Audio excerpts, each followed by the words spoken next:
Right sir. ఈ PRM labour certification అని ఏదో వింటున్నా, ఏంటి పెర్మ్ లేబర్ సర్టిఫికేషన్ అంటే ఏంటి? గ్రీన్ కార్డ్ స్పాన్సర్షిప్ పైన అది ఎలాంటి ఇంపాక్ట్ చూపిస్తుంది? ఇప్పుడు గ్రీన్ కార్డ్ అంటే నార్మల్ గా 3 స్టెప్స్ ఉంటాయండి సార్. ఫస్ట్ స్టెప్ ఏంటంటే పామ్ అంటారు. పామ్ అంటే labour certification. PERM labour certification different, labour condition application different. Okay. PERM labour certification ఏంటంటే ఫస్ట్ గవర్నమెంట్ దగ్గర పోయి మేము ఈ ఉద్యోగికి పర్మనెంట్ గ్రీన్ కార్డ్ అప్లై చేయదలుచుకున్నాము. వైఎన్ఆర్ గారు సాఫ్ట్వేర్ డెవలపర్ గా డల్లస్ లో పనిచేస్తుండు, ఈ పర్టికులర్ జాబ్ కు మాకు 2 ఏళ్ళ ఎక్స్పీరియన్స్ కావాలి, దీని శాలరీ ఎంత అని మేము డిపార్ట్మెంట్ ఆఫ్ లేబర్ కి అప్లై చేస్తాం. చేస్తే వాళ్ళు వచ్చి నాయన నువ్వు కనుక గ్రీన్ కార్డు వైఎన్ఆర్ ఫైల్ చేయదలుచుకుంటే $110,000 అంటే దాదాపు ₹1 కోటి దాకా జీతం ఇస్తే నువ్వు ఫైల్ చేసుకోవచ్చు అని చెప్పి వాళ్ళు మాకు నోటిఫికేషన్ ఇస్తారు. దాన్ని ఏం చేస్తామంటే మేము news paper, Dallas morning news paper లో అడ్వర్టైజ్మెంట్ చేసి, వెబ్సైట్ లో అడ్వర్టైజ్మెంట్ చేసి, టెక్సస్ వర్క్ కోసం అడ్వర్టైజ్మెంట్ చేసి, అరే మేము ఒక గ్రీన్ కార్డ్ ఫైల్ చేయదలుచుకున్నాం, ఎవరైనా అమెరికన్ ఎంప్లాయీస్ ఎలిజిబుల్ ఉన్న వాళ్ళు ఉంటే మాకు ఈ జాబ్ కి అప్లై చేయమని చెప్తాం. ఓకే. అయితే అప్పుడు ఏంటంటే అమెరికన్ ఎంప్లాయీస్ ఎవరైతే అప్లై చేస్తారో వాళ్ళ క్వాలిఫికేషన్స్ కనుక ఈ జాబ్ రిక్వైర్మెంట్ మీట్ అయితే వాళ్ళని ఇంటర్వ్యూ పిలిచి, అరే నాయన ఈ జాబ్ ఉంది నువ్వు తీసుకుంటావా అని అడుగుతాం. వాళ్ళు ఒకవేళ మా దగ్గర 20 జాబులు అనుకోండి, వాళ్ళు తీసుకుంటామంటే వాళ్ళకి జాబ్ ఇచ్చేసి కూడా మీకు గ్రీన్ కార్డ్ రావచ్చు. కానీ ఒకటే జాబ్ ఉందనుకోండి, వాడు ఇంటర్వ్యూ అయ్యి వాడు నేను తీసుకుంటా, నువ్వు జాబ్ చేస్తా అంటే మాత్రం కథం, గ్రీన్ కార్డ్ మీకు ఇవ్వరు. సో అందులో అడ్వర్టైజ్మెంట్ చేసి డల్లస్ మార్నింగ్ న్యూస్ అంటే ఇప్పుడు దాదాపుగా చెప్పాలంటే మన దగ్గర ఇప్పుడు major English news paper Deccan Chronicle కదా, అటువంటిది అనుకోండి. అక్కడ ఇంకా డల్లస్ మార్నింగ్ న్యూస్ ఇంకేముండదు అక్కడ, ఇది డల్లస్ లా. సో డల్లస్ మార్నింగ్ న్యూస్ లాగా ఇంకా మేము అడ్వర్టైజ్మెంట్ చేసిన తర్వాత website Texas work force commission advertisement చేసి వచ్చిన అప్లికేషన్స్ చూసుకొని ఎవరైనా ఎలిజిబిలిటీ ఉంటే మేము ఎలిజిబిలిటీ ఉంటే వాళ్ళకి జాబ్ ఇవ్వలేదు అనుకోండి, లేబర్ సర్టిఫికేషన్ క్యాన్సిల్ అయ్యింది. అది దాన్ని పర్మ్ లేబర్ అంటాం అన్నట్టు. అది ఫస్ట్ స్టేజ్ అన్నట్టు.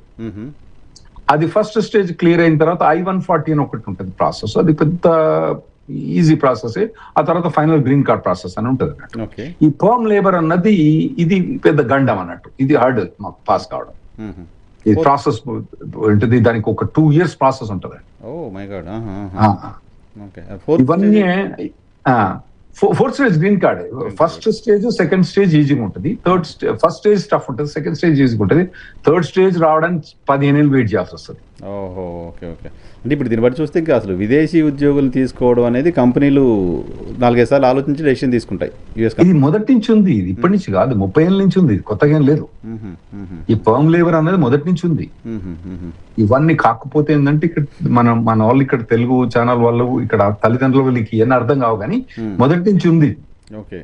ఇవన్నీ కంపెనీ వాళ్ళు కానీ లాయర్లు కానీ మేము పెర్ఫార్మ్ చేస్తాం. ఇది కొందరికి అక్కడ లోకల్ ఉన్న ఎంప్లాయీస్ వాళ్ళకి ఏం అర్థం కావు, పర్మ్ లేబర్ అంటారు. కానీ దాని లోపల ఉండే లుసుగులు ఏంటంటే న్యూస్ పేపర్ అడ్వర్టైజ్మెంట్ చేసి, వెబ్సైట్ లో అడ్వర్టైజ్మెంట్ చేసి, Texas work force commission advertisement చేసి, అంటే లోకల్ అక్కడ తెలంగాణ లేబర్ డిపార్ట్మెంట్ అనుకోరా అని అక్కడ టెక్సస్ వర్క్ ఫోర్స్ కమిటీ దాంట్లో అడ్వర్టైజ్మెంట్ చేసి అమెరికన్ వర్కర్స్ ఎవరైతే అప్లై చేస్తారో వాళ్ళందరి మీద కన్సిడర్ చేసి వాళ్ళు ఎలిజిబుల్ లేకుంటే లేదా ఎలిజిబిలిటీ ఉండి జాబ్ తీసుకోనంటేనే మనకు పర్మ్ లేబర్ అప్రూవ్ అయింది. అప్పుడే మన గ్రీన్ కార్డ్ ప్రాసెస్ అనేది మొదలైంది.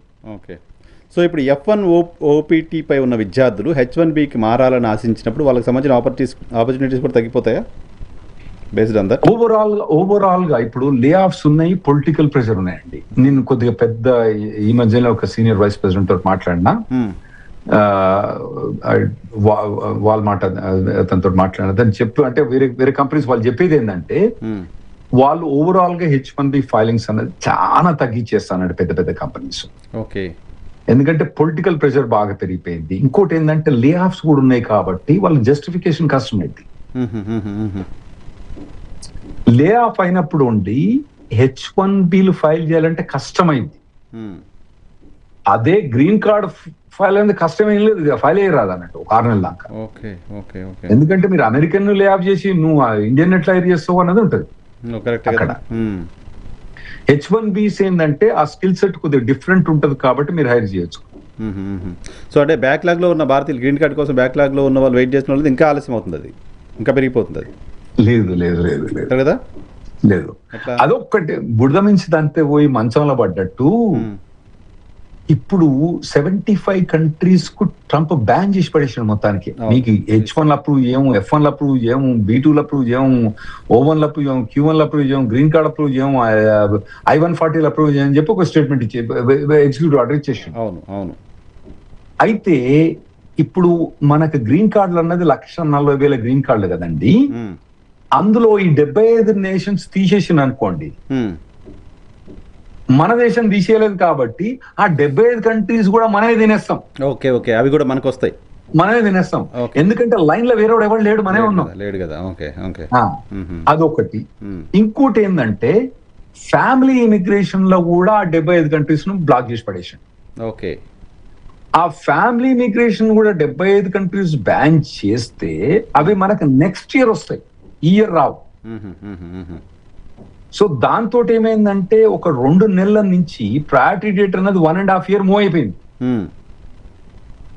సో ఇది గ్రీన్ కార్డ్ అన్నది మనకు నార్మల్ గా ఏడాదికి 10,000 నుంచి 20,000 మన గ్రీన్ కార్డులు వస్తే, ఎందుకంటే దానికి ఒక 7% లిమిట్ ఉంది. అంటే ఇప్పుడు 140 మందిని మీరు ఇన్విటేషన్ పిలిచిండ్రు అక్కడ.